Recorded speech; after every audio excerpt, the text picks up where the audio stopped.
All right, so, are you ready for this? Oh, absolutely. Bring it on. AI news never sleeps, right? That is so true. And, if you're anything like me, keeping up with it all can feel like drinking from a fire hose.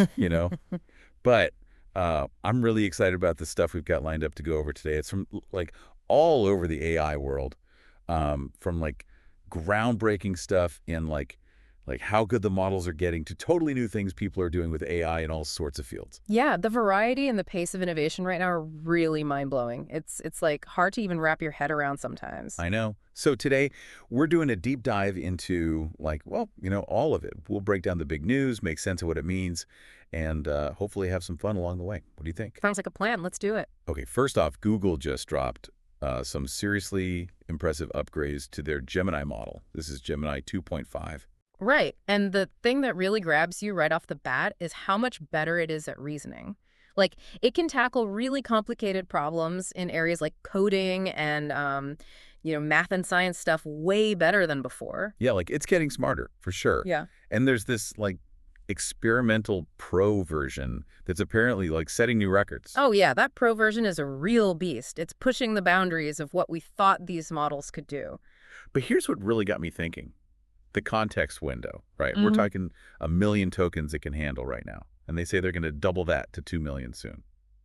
A million tokens. That's crazy, Oh, right? it's huge. For anyone who's not super familiar with that term, the context window is basically how much information the AI can keep in mind and work with at the same time. So a million tokens, that's like being able to process an entire book or a huge chunk of code all at once. Whoa. Okay, so what does that even mean in practice? What kind of things could an AI do with such a huge context window? Oh, the possibilities are kind of endless. You could, have it analyze the complete works of Shakespeare or understand an entire scientific research paper in depth without losing track of anything. Wow. Okay, so it's not just about answering questions anymore. It's more like it can put together all these ideas and maybe even come up with completely new stuff. Precisely. It can make connections that wouldn't even be possible with a smaller context window. And Google's not just keeping this locked away in a lab, right? They're going to Mm. put these features into their future models, and it's already available for people to try out through um, Google AI Studio and their Gemini app. Yeah, they're really committed to making this technology accessible. Okay, so Google's pushing boundaries, but OpenAI isn't sitting still either. They've been doing some seriously cool stuff with GPT-4o. Yeah, GPT-4o is making waves, especially with its ability to generate images directly. This is like a huge step towards what we call multimodal AI, where the model can understand and create both text and images together, like seamlessly. So it's almost like the AI is developing its own visual language, right? Exactly. So what does that mean for someone, actually using this technology? What's the real advantage of this built-in image generation? Well, think about it. Let's say you're creating content like maybe an infographic or even a comic strip. You can now do all of that within the same tool. No need to jump between different apps for text and images. It's all integrated. Oh, okay. I get it. That's Yeah. pretty awesome. Much more streamlined. And I remember using Daily 3. How does this new image generation capability stack up? Is it better?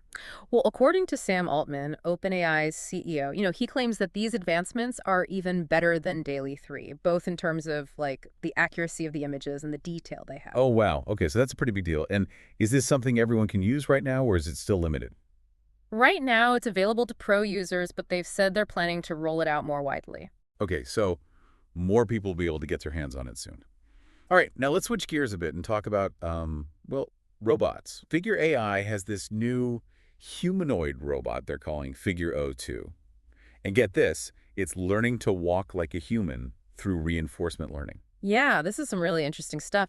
They're basically training the robot by having it interact with its environment and then giving it feedback based on its actions. So it's like a trial and error kind of thing, Yeah. but the robot is learning from its mistakes and getting better over time. Exactly. And they're aiming to make this technology scalable so they can use it in all sorts of places, like, industrial settings and maybe even in our homes someday. Robots in our homes. Yeah. That's kind of wild to think about. I mean, I always think of Boston Dynamics when I think of robots that can walk, but their robots are usually for Like very specific things, right? Is this different? Yeah, Boston Dynamics definitely has some amazing robots, but their focus is usually on agility and performance in specific tasks.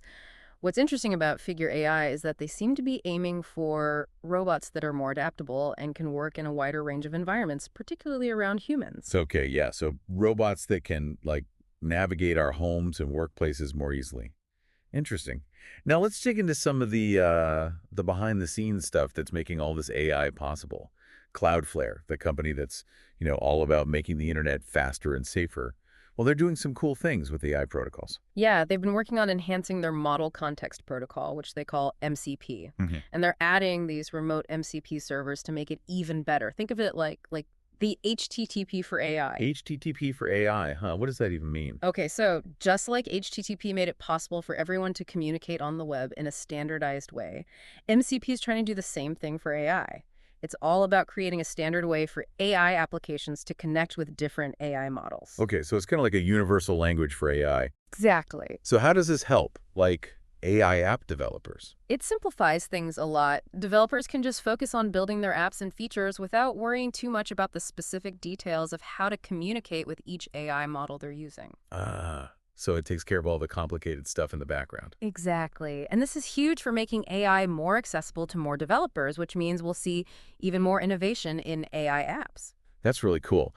Now here's something a little different. Cerebra Systems, the AI chip company, is facing some delays in their IPO. Yeah, this is a bit of a curveball. The delay seems to be because of a national security review triggered by a large investment they received, about $335 million from a company in Abu Dhabi called G42. So it sounds like the government is taking a closer look at this deal. They are. And on top of that, apparently there are some staffing vacancies in the government agencies that handle these reviews, which is slowing things down even more.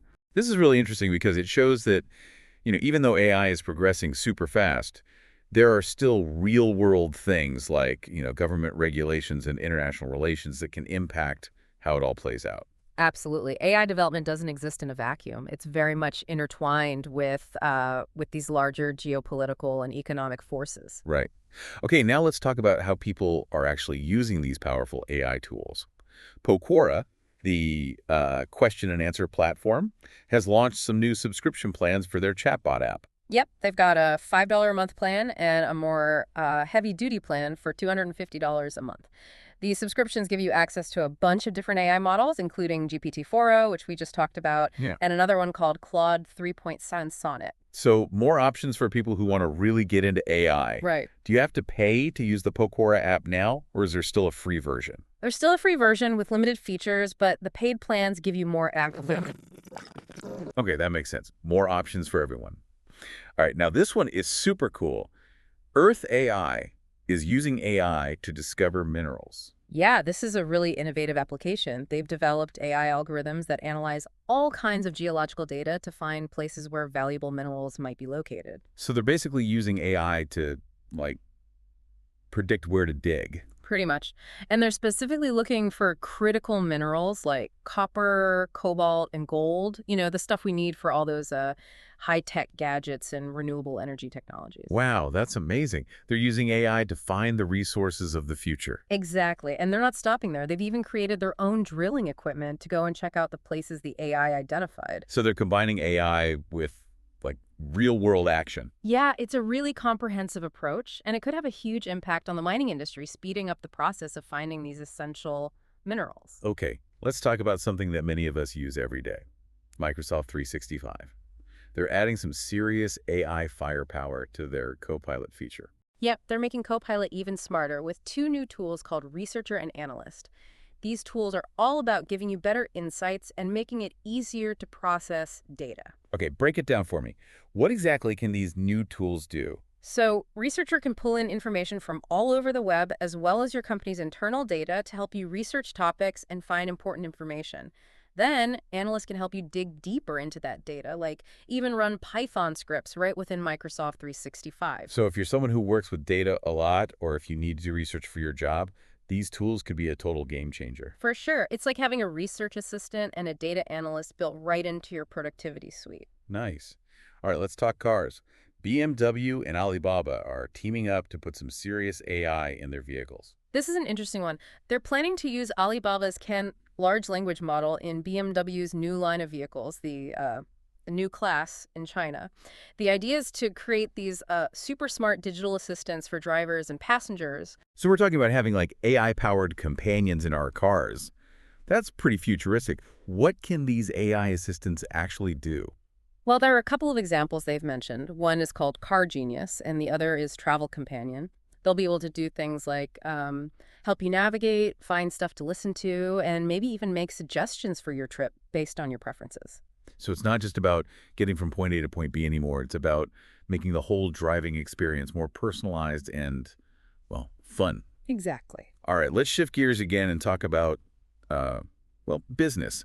Deloitte India and Zoho are joining forces to help companies in India go digital. Yeah, they're focusing on key sectors like healthcare and e-commerce, using Zoho's business applications and Deloitte's consulting expertise to create custom solutions for their clients.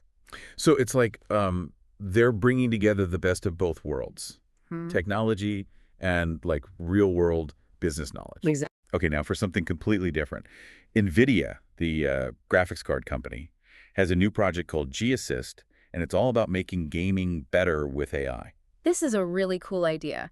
G-Assist is an AI system for gamers who use GeForce RTX graphics cards.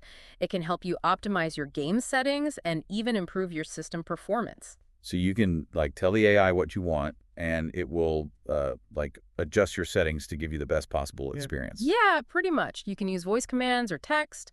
It's all about making PC gaming easier for everyone, even if you're not a tech expert. That's really neat. I could have used that back in the day. Okay, now let's talk about education. Brisk, an ed tech company, is expanding its offerings of AI tools. Yeah, they have about 40 different AI-powered tools available right now as a Chrome extension. They're designed to help both teachers and students with all sorts of things. 40 AI tools, wow, like what kind of things can they do? Teachers can use them for lesson planning and grading, and students can use them for getting help with their work. And they're planning to expand beyond Chrome to other platforms like Microsoft so more people can access them. That's great. It sounds like they're really trying to make AI a part of the everyday learning experience. They are. Even shopping is getting an AI upgrade. Amazon is adding some new AI-powered features to their app. Yep, they've got a feature called Interests that learns what you like to shop for and then gives you personalized recommendations and notifications. So it's like having a personal shopper who knows your taste better than you do. In a way, yeah, it takes the guesswork out of online shopping and makes it more efficient. Nice. And it looks like Amazon's not just focusing on their own AI features. They're also expanding their Alexa fund to invest in a wider range of AI startups, not just ones that focus on voice technology. Right, so it seems like they're betting big on AI across the board. Definitely. Okay, here's one that's really fascinating.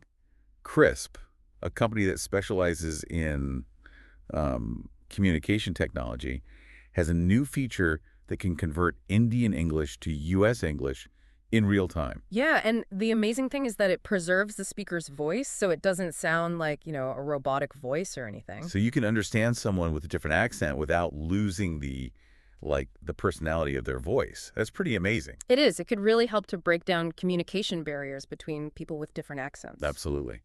All right, so we've covered a lot of ground here. We've seen AI advancements in everything from like basic model capabilities to really specific applications in tons of industries. It's remarkable how AI is impacting pretty much every aspect of our lives. It is. And speaking of that, there's this summary we have called AI Unleashed, and it pulls together some really interesting themes from all these different developments. Yeah, that summary does a great job of highlighting the big picture. So looking at everything together, what do you see as the most important takeaways? Well, one thing that's crystal clear is the rise of multimodal AI. Systems that can understand and generate different kinds of data, like text, images, and even more, are becoming the norm. GPT-4o from OpenAI is a perfect example of that. Right. And it's not just about the technology itself. It's also about access. Absolutely. We're seeing a huge push towards making AI tools more accessible to everyone, from developers to everyday users. Think about Cloudflare's protocols, Quora's subscription model, things like that. And the way we experience AI is changing too. Yeah, definitely. It's becoming more personalized and integrated into our lives, whether it's through Amazon's shopping recommendations or AI assistants in our cars. And the potential for AI to change entire industries is huge. It is. We saw that with Earth AI and their work in mineral discovery, NVIDIA's focus on gaming, Brisk's tools for education, and countless other examples. And the summary also points out some other fascinating things, like the growing use of generative AI in finance, Teles's efforts to build a sovereign AI factory, Lucid Group's exploration of AI in EVs, and Unity's tools for game developers, all powered by AI. And let's not forget the importance of, ethics and regulation. The situation with Cerebra Systems and their IPO review shows how important it is to think about the broader implications of AI as it develops. Couldn't agree more. We need to ensure that AI is developed and used responsibly, with careful consideration for its potential impact on society. Well, this has been a truly mind-blowing deep dive. We've gone from the very core of AI to its impact on everything from shopping to mining to driving. It's just incredible how much is happening in this field. It's truly a revolution in the making. So here's a final thought for everyone listening. We've seen how AI is changing so many things, but what do you think will be the area with the biggest impact on our lives in the next few years?